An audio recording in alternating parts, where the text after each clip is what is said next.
everyone. Thank you for being such a generous audience to provide me this opportunity to speak before you.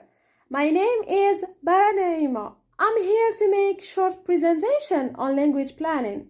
The single most important thing I want to share with you today is definition of language planning, objectives of language planning, why language planning is needed, principles and approaches of language planning, and finally types of language planning. Now, I'd like to look at definition of language planning. So, many applied linguists define language planning in terms of large scale. National planning often undertaken by government and meaning to influence ways of speaking or literary practices within a society. The term language planning refers to measures taken by agencies to influence community. It is official management level and governance activity concerning the selection and promotion of a unified managerial language or languages. This definition is given by Marconi. It is a systematic activity of regulating and improving existing languages or creating new common regional, national, or international languages. Moreover, language planning is the authoritative allocation of resources to the attainment of language status and corpus goals, whether in connection with new functions that is aspired to or in a connection with old functions that need to be discharged more adequately. So this definition also is given by Joshua Fishman. Now, I'd like to move to objectives of language planning. We start by extralinguistic aims. These are treated as typical instances of language planning and appear to concern sociolinguistics and political scientists. Second, we have horizontal. This is concerned with change in area of use. The area of use can be geographical, for example, country or province, etc., and communal with mixed population. We have vertical, such as a name is about change in social use, like between classes, between town and country, settles and nomads, and so on. Semi-linguistic aims. We have first writing. This aimed at first changing the writing, example from logographic to alphabetic script, from diacritic to linear representation of vowels. Second, we have changing features of the writing system, for example, introduction of capitals. We have spelling. This is concerned with systematization and unification, simplification, and phonemicization, especially of etymological spelling. Word boundary spelling changes, dividing preposition, articles, and the like from nouns. We have also pronunciation. Is about the unification of regional or social allophones and like that are not affecting the distribution. And finally, we have restriction in spelling. This is the use of politeness forms and the avoidance language taboo. This is all I have to say about objectives of language planning.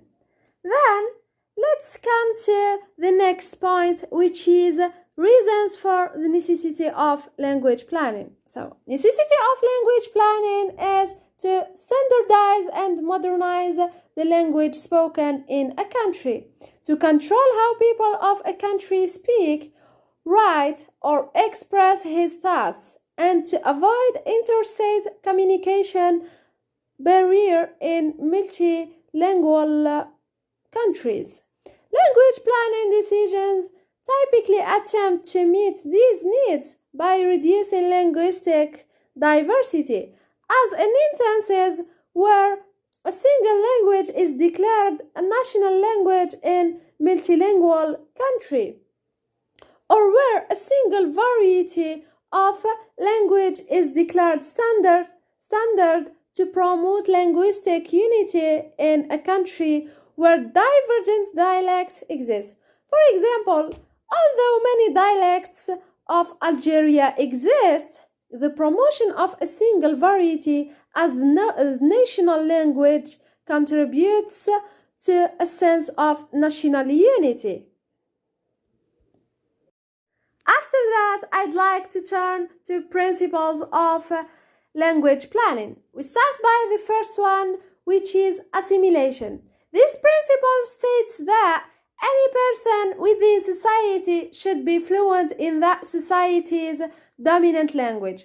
For example, in Algeria, most of people speak French well, regardless of their first language, though Algeria never had a legislation that explicitly declares that French is the official language, yet it is language used in universities, hospitals, private companies, etc. Number two, we have linguistic pluralism. It is the opposite of assimilation. This principle teaches that it is better to have multiple languages within society. For instance, Switzerland with French, German, Italian, and Romansh, all as official languages. Vernacularization, a principle that wants to restore a native language into a commonly spoken language, such as Algeria promotes Tamazight as a second official language in the constitution after it was only a national language. The last one is internationalization. This principle promotes adopting a non-indigenous language in order to communicate easily with other nations. To illustrate, English now is considered to be global language and it is taught worldwide. This leads me to my next point, which is approaches of language planning. So in language planning, we have two main approaches. The first one is neoclassical approaches. The second one is historical approaches. The first one assumes that the field of applied linguistics and teachers are a political individual choice current language situation. Evaluation is in a historical or moral terms. The second one considers past relationship between groups concerned with issues of class dominance and oppression, historical structural influence of socio-historical factor on language use. Finally, I will focus on types of language planning. We have three main types. The first one is called status planning. It is the internal structure of the language. It is sometimes also referred to as linguistic or internal planning. It refers to standardization of certain elements of language. It is done by sociolinguists. Second one is corpus planning. Refers to all efforts undertaken to change the use and function of language or languages or language variety, within a given society. It refers as social or internal planning. The third one and the final one, acquisition planning. The main focus of acquisition planning is to influence the allocation of users or the distribution of languages by means of creating or improving opportunity or incentives to learn them. And this brings me to the end of my presentation talking about language planning. That, ladies and gentlemen, was what I wanted to share with you. So, thank you for your attention and listening.